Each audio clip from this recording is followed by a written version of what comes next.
ভয়ের আড্ডা। যারা এখানে আসবে তাদের সমাপ্তি হবে অন্ধকারে। হ্যালো বন্ধুরা, ওয়েলকাম ব্যাক ভয়ের নতুন একটি এপিসোডে।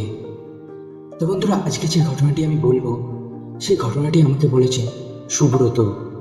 তো সুব্রত যেইভাবে ঘটনাটি বলেছে আমি ঠিক একইভাবে পড়ে শোনাচ্ছি। আমাদের বন্ধু সার্কেলের মধ্যে একজনই মেয়ে ছিল, তার নাম ছিল রিয়া। খুব শান্ত একটা মেয়ে, চোখে অনেক স্বপ্ন ছিল, আর সেই স্বপ্নের মাঝেই ছিল একটা নাম, আরিফ। ওরা একে অপরকে খুব ভালোবাসত। বিকেলে ছাদে দাঁড়িয়ে কথা বলা, ফোনে সারা রাত গল্প করা, ভবিষ্যতের ছোট ছোট স্বপ্ন। কিন্তু রিয়ার বাড়ির লোকেরা এই সম্পর্কটা মানেনি। বাড়িতে শুরু হলো অশান্তি। তারপর রিয়ার উপর অনেক চাপ দেওয়া হলো, রিয়াকে অনেক বকাবকি করা হলো যাতে রিয়া আর আরিফের সাথে না মেশে। রিয়া ধীরে ধীরে চুপ হয়ে যেতে লাগলো। তারপর একদিন হঠাৎই খবর এলো রিয়া আর আমাদের মধ্যে নেই। সেই রাত ছিল খুব নীরব। রিয়ার বাড়ির সামনে অনেক মানুষ জমা হয়ে যায়। আরিফ ভিড়ের মাঝে দাঁড়িয়েছিল, চোখ ভরা জল। তারপর রিয়ার মৃত্যুর এক সপ্তাহ পর প্রথম অদ্ভুত ঘটনা ঘটে। একদিন রাতে রিয়ার মা হঠাৎ শুনল কেউ যেন খুব আস্তে কাঁদছে।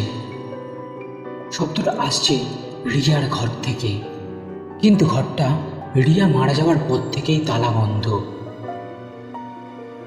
রিয়ার মা ভয়ে কাঁপতে কাঁপতে দরজার সামনে গেল। ভেতর থেকে যেন কেউ ফিসফিস করে বলছে, মা, খুব কষ্ট হচ্ছে। এরকম 3 বার শোনা গেল।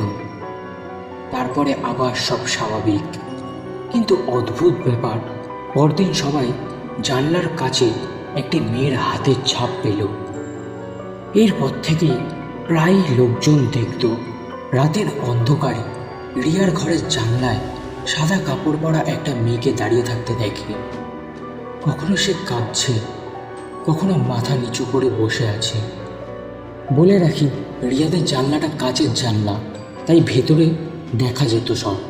তো কখনো কেউ কাঁদছে, কখনো মাথা নিচু করে বসে আছে, আবার কখনো মুখ ঠেকিয়ে তাকিয়ে আছে রাস্তার দিকে। তারপর আমরা এসব ঘটনা দেখে আমরা আরিফকে সব ঘটনা খুলে বলি। একদিন আরিফ সাহস করে বাড়ির সামনে দাঁড়ায়। বাড়ির সামনে দাঁড়িয়ে আরিফ বলতে থাকে, রিয়া, আমি এসেছি। হঠাৎ জানলার পর্দা নিজে থেকেই সরে যায়। ভেতর থেকে দুটো ফ্যাকাশে চোখ তাকিয়ে থাকে আরিফের দিকে। তারপরে অদ্ভুত ব্যাপার, আরিফের ফোনে সেই মুহূর্তে একটা মেসেজ আসে, কিন্তু মেসেজটা কোনো চেনা নম্বরে ছিল না, ছিল অজানা নাম্বার থেকে। মেসেজটা আসে, তুমি কথা রেখেছ। আরিফ ছেলেটা খুবই ভালো ছেলে ছিল, ও কখনো কারো কথার খেলাপ করেনি। তারপরেই আবার আরিফ মুখ তুলে জানলার দিকে তাকায়, জানলায় কেউ নেই। তারপর আরিফ বলেছিল আরিফের পেছনে একটা ঠান্ডা নিঃশ্বাস পড়ার ও অনুভব করেছিল। তারপর আরিফের আর কিছু মনে নেই। পরদিন সকালে আরিফকে পাওয়া যায় অজ্ঞান অবস্থায় রিয়ার বাড়ির সামনে থেকে। আরিফ একটাই কথা বলছিল, রিয়া নাকি খুব কাঁদছিল। তো তারপরে রিয়ার মা আরিফকে একদিন তাদের বাড়িতে ডাকে। তারপর রিয়ার শ্রাদ্ধের কাজটা আরিফকে দিয়ে সম্পূর্ণ করায়।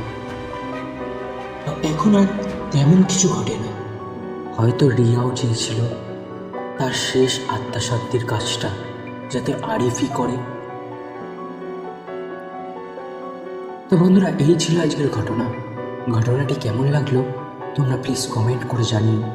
ঘটনাটি যদি ভালো লেগে থাকে তো লাইক, কমেন্ট, সাবস্ক্রাইব করতে ভুলো না। তো চলো আবার দেখা হবে নতুন একটি এপিসোডে।